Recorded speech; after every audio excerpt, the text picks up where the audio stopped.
Obviously, technology is one of those new adventures we're talking about. So let us affirm our mission and vision, affirming that Spirit is our source. The purpose of Harmony Spiritual Center is to be joyously inclusive, spiritually enlightening, and life transforming.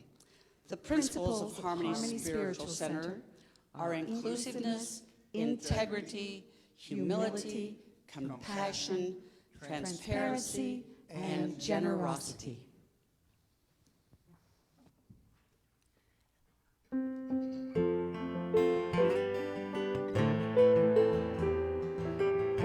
Take a deep breath as we bring in this song.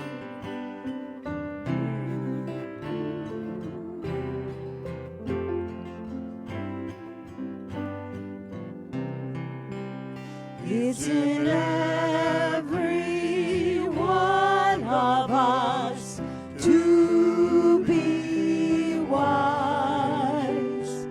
Find your heart, open up both your eyes.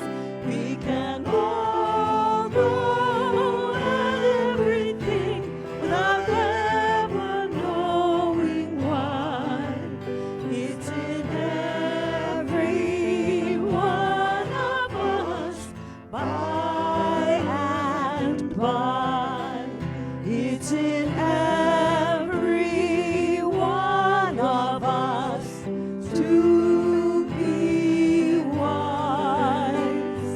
Find your heart, open up both your eyes. We can all know everything without ever knowing how.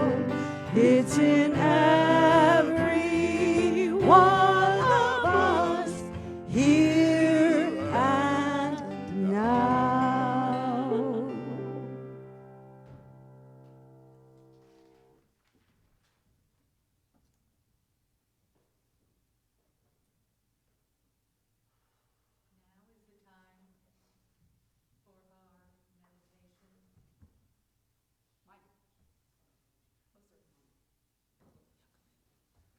Okay, there we go.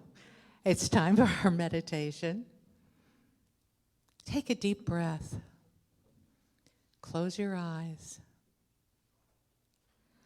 And remember, you're not alone. We are never alone. Think of all the wonderful people that you sit next to when you're here, that you sit across from, that you wave at, that you give hugs to. The sweet, gentle love that is in this building is in you, is in your heart. And you keep it with you. And you send it back to all of us. We who are sitting here feel it from you. And I hope you feel it from us. The musicians are playing for you. The singers are singing for you. PJ is speaking to you. None of us are ever alone. The God within, the wonderful, beautiful Christ Spirit in each of us joins us all. Take a deep breath. Feel the love. Feel the love that we're sharing. We may have been apart physically, but we have never, ever been apart spiritually, mentally. We're together. And take a moment to think of all those in our lives who need an extra prayer. We all need extra prayers, but there are some who need even more. Send out your love to them. Send your healing, send your strength. And know that it is already there.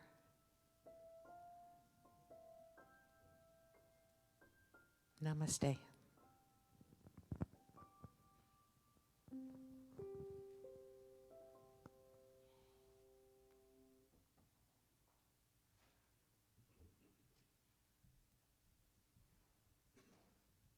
And thank you to Barb Sikma for that lovely meditation.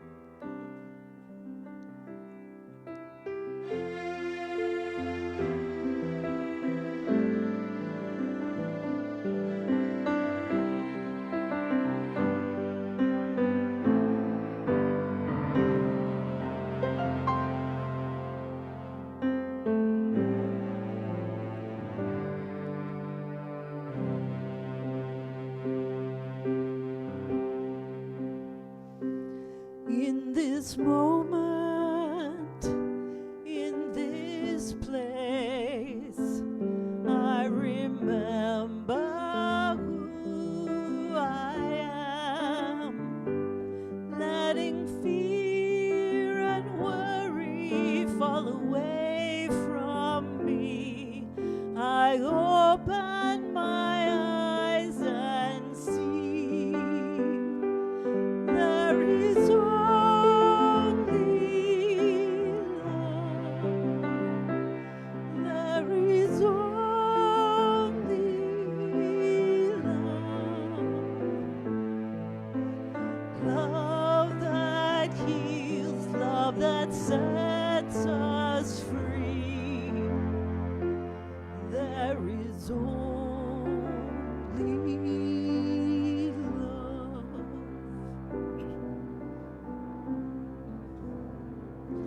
When I lose myself, when it seems I've lost my way, when I go inside and quiet my mind, I can hear Spirit gently say, there is only love. There is only love. Love that heals, love that sets me free. There is only love. There is only love. There is only love. Love that heals, love that sets me free. There is only love.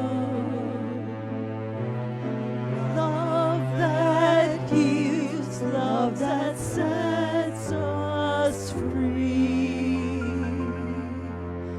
There is only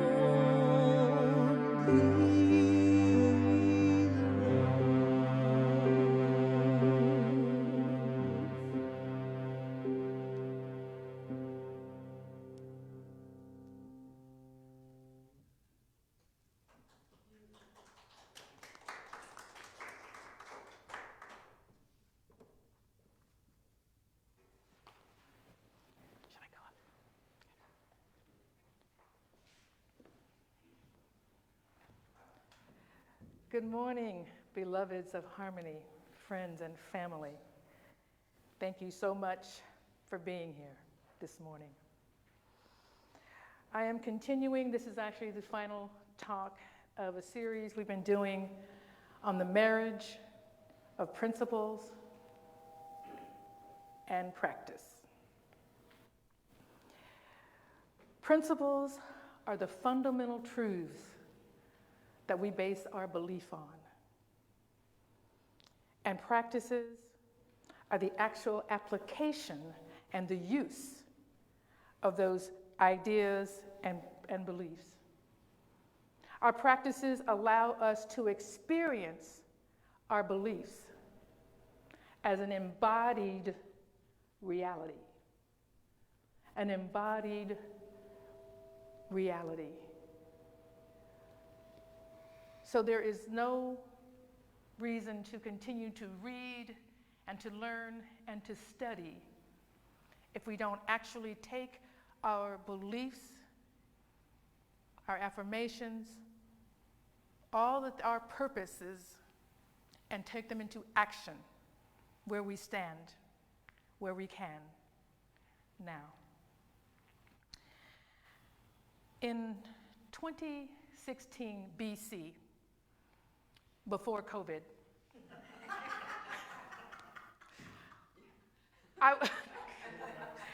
I was in California, in Lancaster, California, visiting my daughter.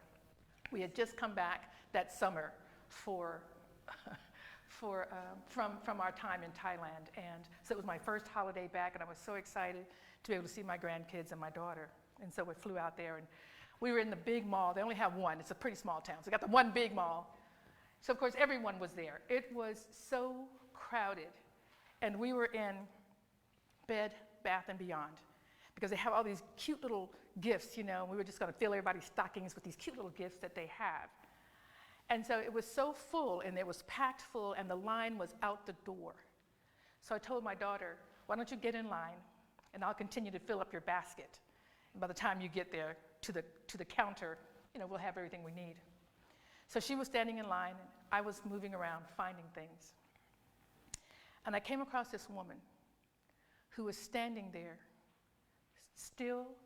She was facing out the door. She wasn't looking anywhere, but she was facing out the door, tears streaming down her face. I didn't know her at all, but she was clearly in pain.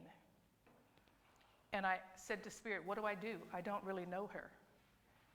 And he said, just go and stand by her. So I did. She was facing that way, I was facing this way. I just walked up to her, stood by her. I reached over, put my hand on her arm, and she grabbed my arm. She never looked at me, just grabbed my arm, and the tears jet, but she just gripped my arm so tight. And I just stood there with her while the tears flowed. Finally, the tears started to subside. She glanced at me, and I glanced at her, and she nodded. I nodded at her, and I went on. That was it. That was all there was. Today, my talk is Sacred Compassion. Sacred compassion. The actual word compassion means suffering together. Suffering together. And emotion researchers, there are actually researchers out there that research our emotions and what all they mean and how they trigger us and what they do for us and all kinds of things. But they define compassion as this: the feelings that arise when you come face to face with someone else's suffering and you are motivated to do something about it. You come face to face with someone else's suffering and you are motivated to do something about it. It is different from empathy. Empathy is good. Empathy means that you can perceive what they're doing, what's happening to them, and you feel the emotions of that other person, but you're not necessarily moved to action. And so back to our principles and practices. How are we moved to action? Compassion is one of our practices. And I call it sacred. Sacred means godlike. Sacred means godlike. And so sacred compassion is an act of God, one of the characteristics of God. And who are we? Who are we? We ask that question all the time. Who am I to step to this woman and say something or say nothing, but do something? Who are you to do it?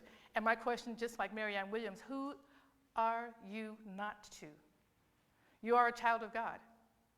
You are God incarnate where you stand. And we can suffer together, alleviate someone else's pain and suffering just by recognizing that they are in pain, and something as simple as a touch. It doesn't have to be a big deal. It doesn't have to be a big deal. Whatever you see and whatever you are moved to do is what we get to do. In the Bible, 1 John 3:16 says, if anyone has material possessions and sees a brother or sister in need, but has no compassion for them, how can the love of God be in that person? How can the love of God be in that person? And if what we believe is that we are God incarnate where we stand, then the love of God is within us, and that means we have compassion. That means we are moved to act. We are moved to act. What is the power of compassion? When I was working in Saigon, there was a woman. She was quite a woman. She was quite a mover and a shaker. Her name was Madame Ngo, N-G-O, Ngo, Madame Ngo, that's how you say it. And she had banks, she had schools, she had lots of money. She was my boss, Jason's boss. And she would always come into a room. She just, if you guys have seen that movie, I love that movie with Meryl Streep. And she plays that fashion designer. Prada. Yeah, The Devil Wears Prada. Right. You see how Meryl just kind of sweeps into a room. She doesn't want to hear anything. She just sweeps into a room. That's how Madame Ngo would sweep into a room, and she goes, what are the results? What have we done? What are the results? I don't want to hear what happened. Just tell me what the results is. Bottom line. So what are the results? What are the benefits of compassion? 6 things I want to share with you. Compassion defeats intolerance. It defeats intolerance, injustice, and indifference. And you know, the opposite of love is not hate. It's indifference. It's indifference to someone else's suffering, pain, or even being here on this planet. It replaces judgment with acceptance. And that's what we talk about, inclusion, being accepting of everyone. Okay. It embraces diversity because it treats everyone as an equal. Every pain, it rains on the just and the unjust, right? Pain does not seek out a certain group. Pain is everywhere. People experience suffering. And certainly in the middle of this, I was in a conversation with someone the other day, and they said, this is just going on so long, this COVID-19, this sheltering in place, this fear of not being able to be with our loved ones, of either catching disease or spreading the disease. We are in such a fearful state right now. She likened it to, or she talked about what happened to us as a country when 9/11 happened and how we all came together. But 9/11 was very different because we all felt the same thing. As patriots, as people who have lost people, our country had been bombed. We lost our cherry that day. It was the first time we'd been attacked outside of our country.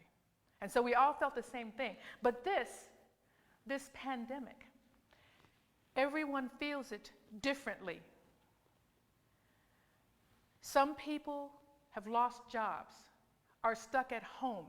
The rise of child abuse and spousal abuse is high. Some people feel it neutrally. There really is no difference in their lives other than not being able to actually go out and hug people, but they're okay. And there are some people that are actually benefiting from it, just because it's better for them to be home and getting a paycheck than to actually go to work and get less. So everyone is feeling this very, very differently. And so she didn't know how to go out, what was hers to do. And a lot of people are feeling guilty because they're not suffering. But we know that guilt does nothing for you. Guilt is useless. It is an absolute useless emotion. I don't feel guilty about being born in America. I don't feel guilty about being born a woman. Why? It's like feeling guilty because I'm 5'5". I'm 5'5". My mother was 4'11". I don't feel bad that I'm taller than her. Right? Right? So your situation is your situation. There's no need to feel guilty about it. The question is, what do you wish to do to help someone else? Or would you be willing to receive help? Because others want to help. It's a give and receive situation, right? Compassion helps the giver and the receiver. Yeah? We share suffering both ways. Compassion drives inclusion. It allows everyone to be fully engaged in this life, and it compels us to care for one another. A single act of compassion can change a person's life forever. A single act of compassion can change a person's life forever. We've seen Sally Struthers online asking for money for these poor children. We know that there are children in the world can't go to school, don't eat enough. There are people that have enough money to send for that, and that's great. That's great. They're doing what they can do to relieve that suffering. I don't have that kind of money. Okay. What do I have? What can I do? What do you have? What can you do? What are you moved to do? Because that's what compassion is, right? What are we moved to do? Compassion is a practice. The actual application and use of the ideas and things that we believe in. It allows us to experience our beliefs as an embodied reality. Meaning we wake up in the morning and we know we are. And embodied reality means we become the things we believe. We become the things we believe, and that's what our practices do. So what are the principles? What do we believe? What are the fundamental truths that we believe? Can you put that up for me? The principles, our principles are these. Number one, there's only God. God is.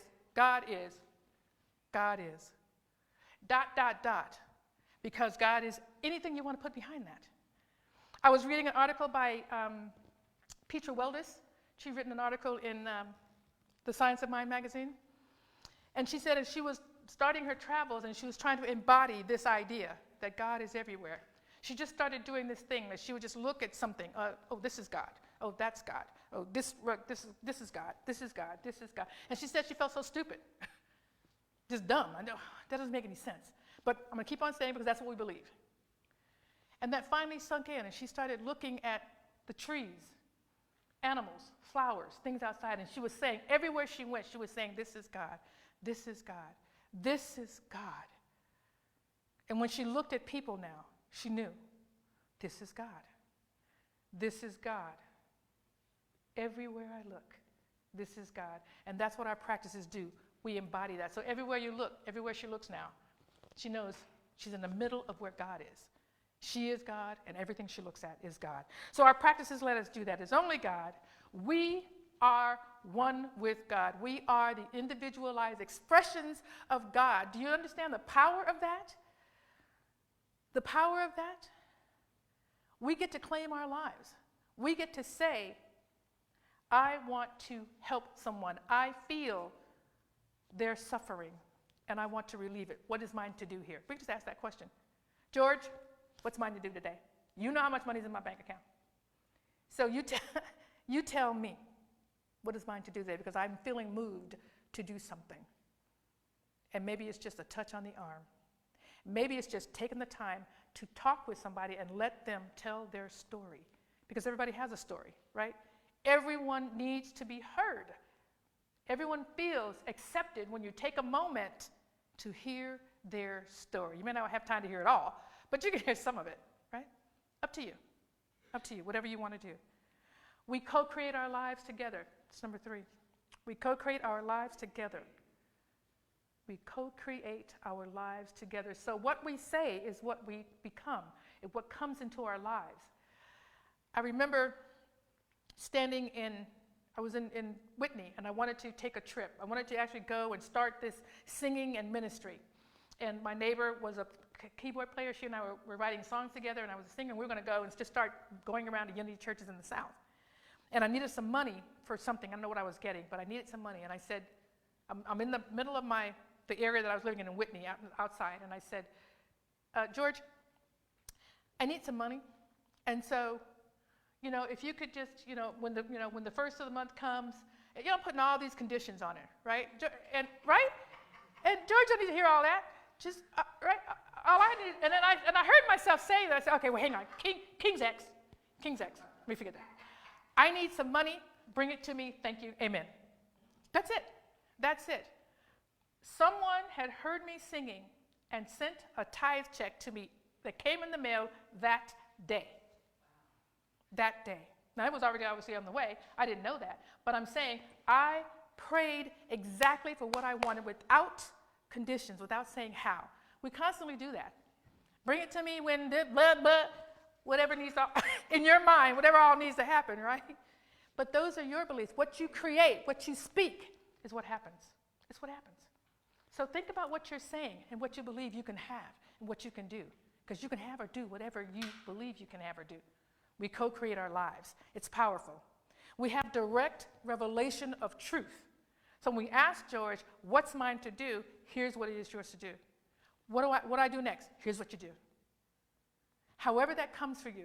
For me, it's morning meditations. Sometimes it's just in the middle of Walmart.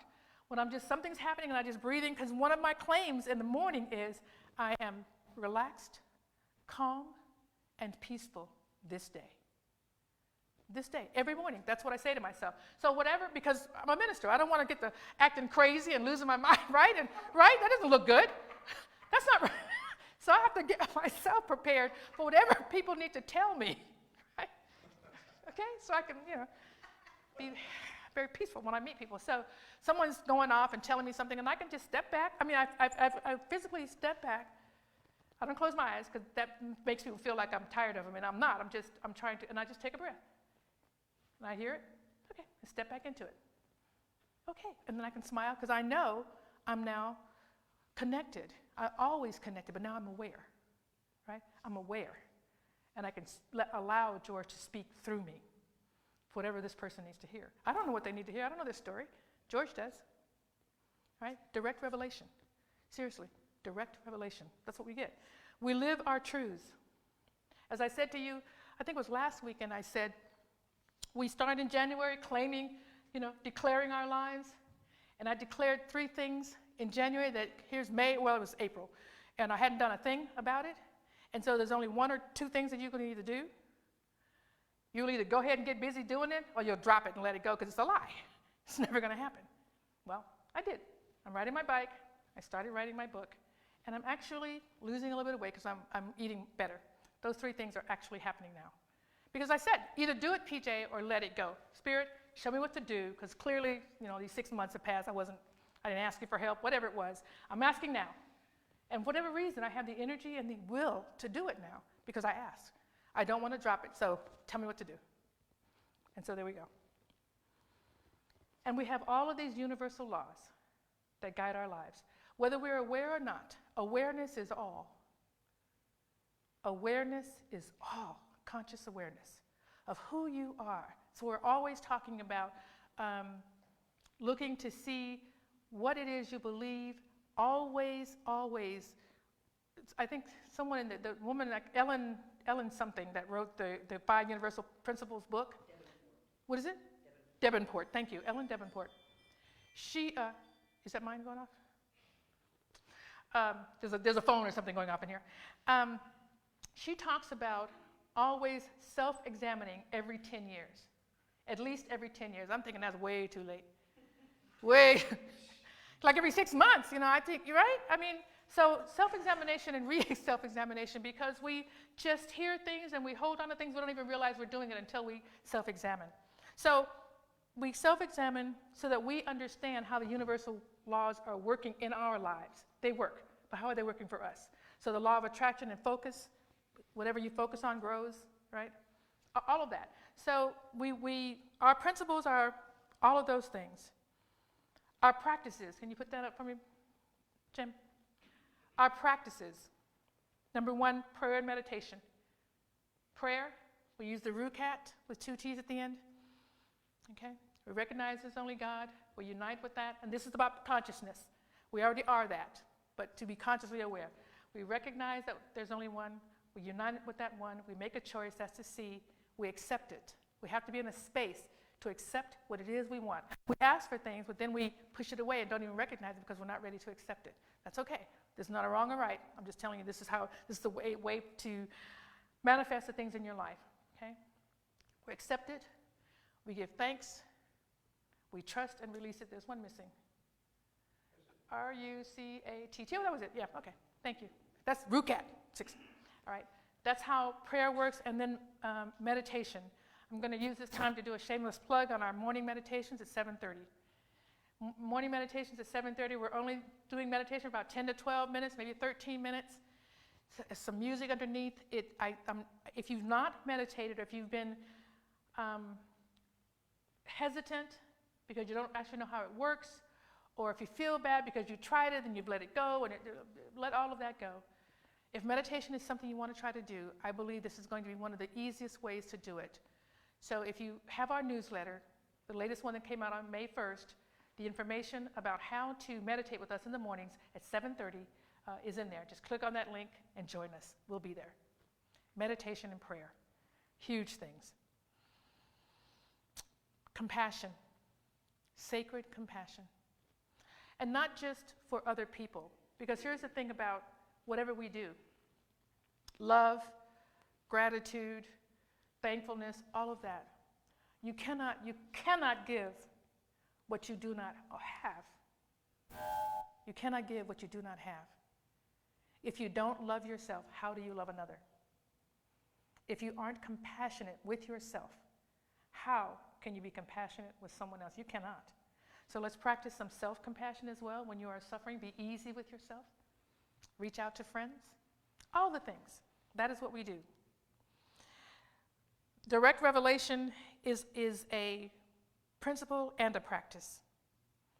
Sacred study, and when we start to look at what is it we don't know, because we want to utilize what we have, but then because we grow and evolve, there's more information. There's always more information to take you more, higher. We're always wanting more. That is within us as human beings, right? To want more, to want increase. So sacred study is what we do. And then self-awareness. We utilize our practices to help us embody our beliefs.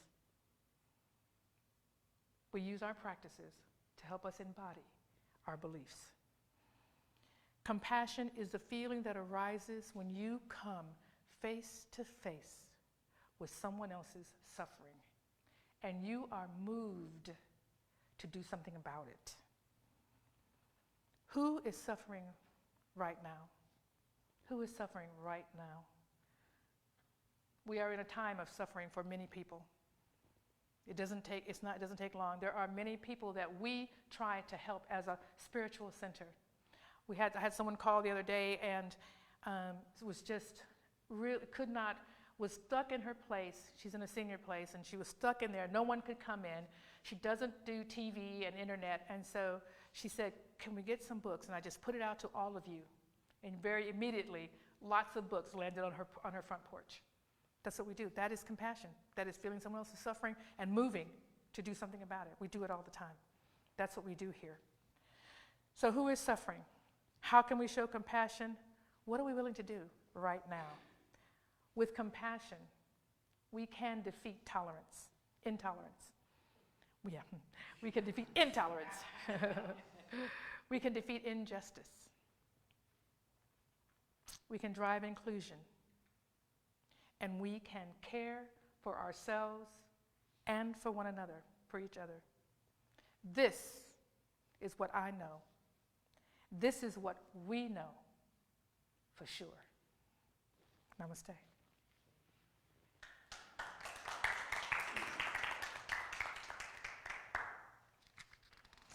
If you will join me now in our offering, prayer, and thanksgiving. Divine love, through me, blesses and multiplies all that I have, all that I give, and all that I receive, and I am grateful. Thank you, God.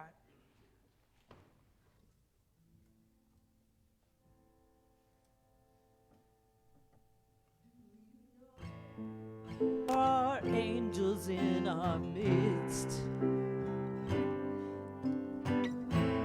Can you hear them? Can you feel them? They're all around you, with you every day. Do you see them, or do you look the other way? It's that man that I forgot to kiss as I hurried out the door, or that stranger that said hello that I ignored. We are angels. We are angels. We are all angels who only have one wing. All angels searching for each other. We are all angels who cannot reach the sky, 'cause we need each other to fly.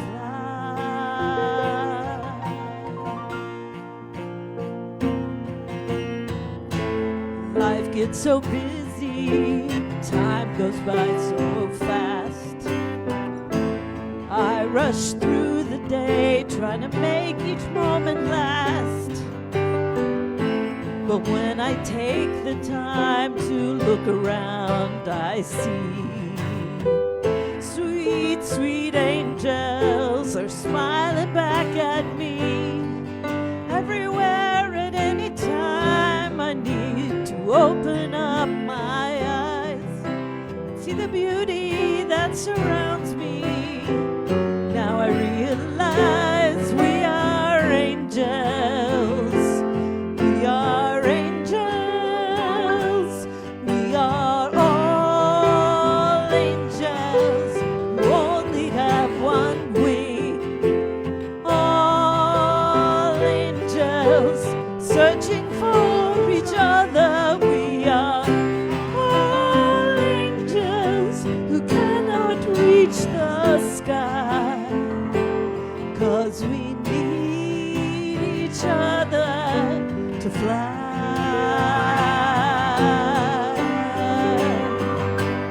We are all angels who only have one wing.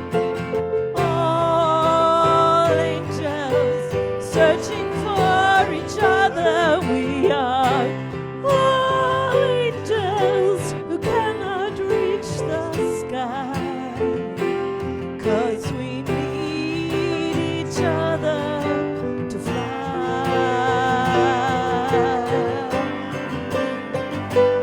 We are all angels who only have one wing. All angels searching for each other. We are all angels who cannot reach the sky, 'cause we need each other to fly. We need each other to fly. We need each other to fly. We need each other.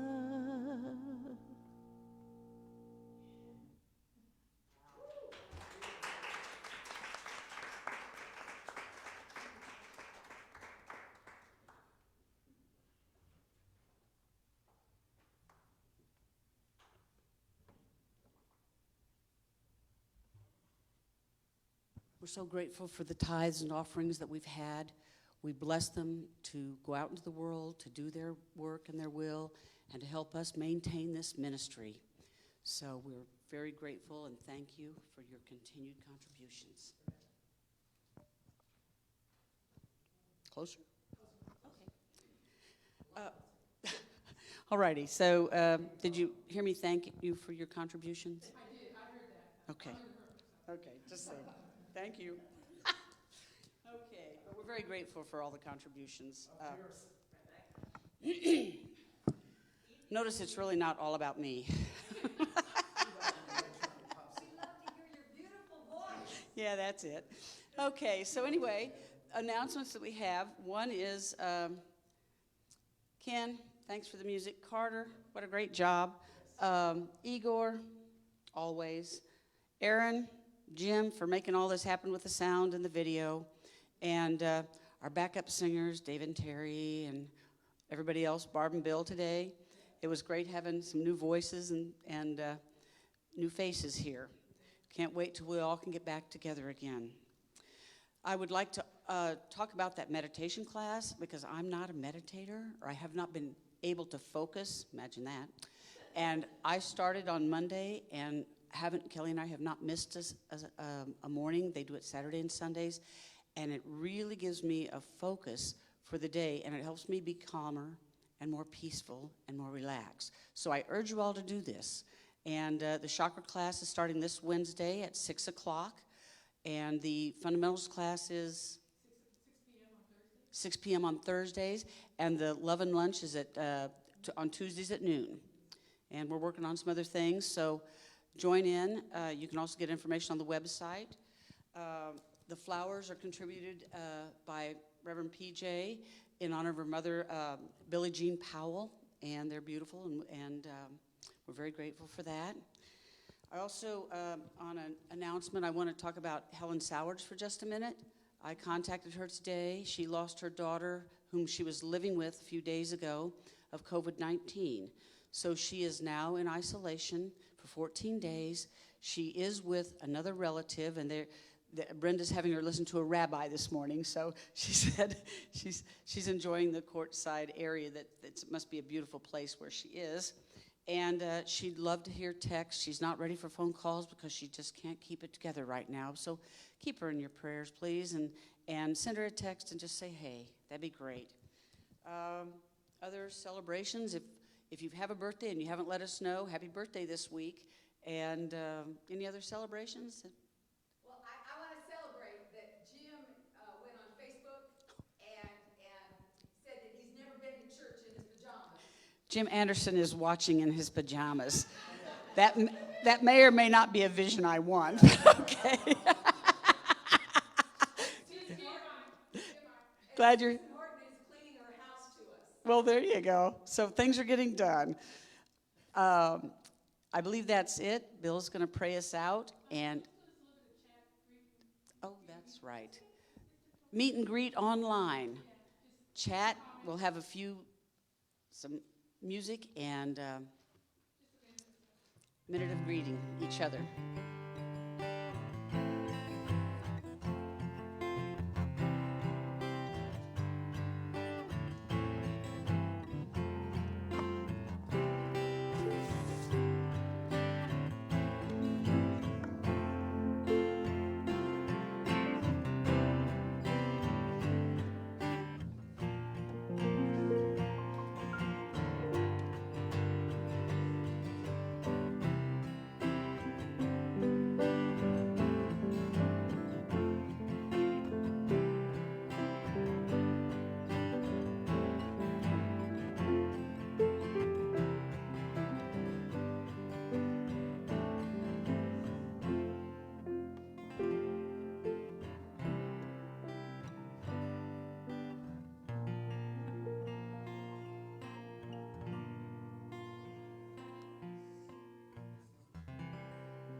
Folks, this is a smile. Today, as you know, maybe 50% of the people you encounter, and perhaps yourself, are covering one of the most expressive things we have without even saying a word. I want to assure you that people are smiling, and I would encourage you to tell those who look at you And even though they're supposed to look at your eyes first, and eyes have so much, so many people, including myself, look at people's mouths because I love to see smiles. I love to hear words. I like to see them move. Tell them you are smiling, and they will feel it. Our prayer today is joy. Joy is a very hard thing to grasp when you're in the midst of turmoil, despair, challenge. But joy is there because God gave us this gift, the gift of memory for all the joys past. Even today, we are experiencing joy everywhere that we look. And we know that in the next hour, in the next day, in the next year, we will be given by God the very best joys that we have ever experienced, and we will give joy to many, many, many people. So God, we thank you today for the joy that you've given us, the joy that we latch on to, the joy that sometime may be hidden. And I remember looking at a pan of gold and only seeing out of the million specks of grain, of stone and sand, 2 gold shining pieces. That's joy. You lose sight of what you don't look at, and that's all those millions of grain of not gold. So hold on to the gold of joy. Hold on to that light within you that brings you happiness, even during times of turmoil and despair, for light is there. Turn around, look at it, go to meditation, go to prayer, look in someone's eyes, and see their smile. We thank you, God, and we thank you for your brother, for your son, our brother, who so loved us that he has taught us the Christ Spirit. Amen.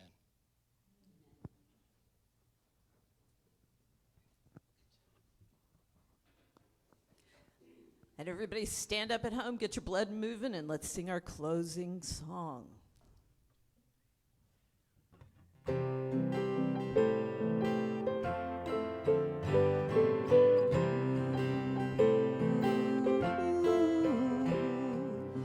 Peace in my life is growing because I choose love.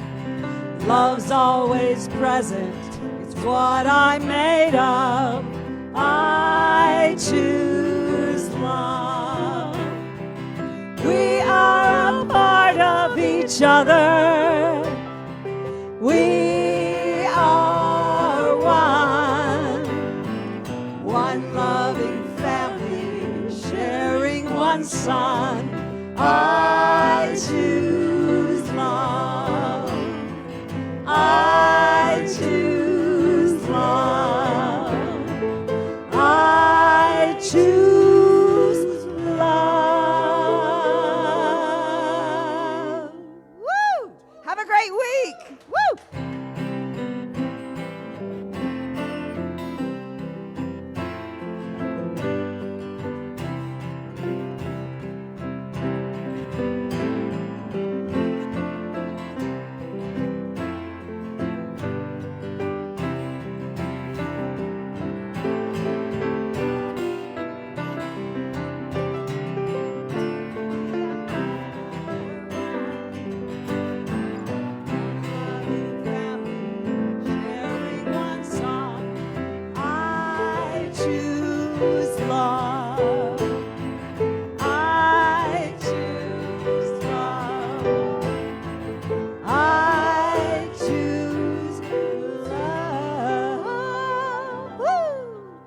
Week, month, year. Happy May. That's all. The flowers are out. Go listen to the birds. Yeah.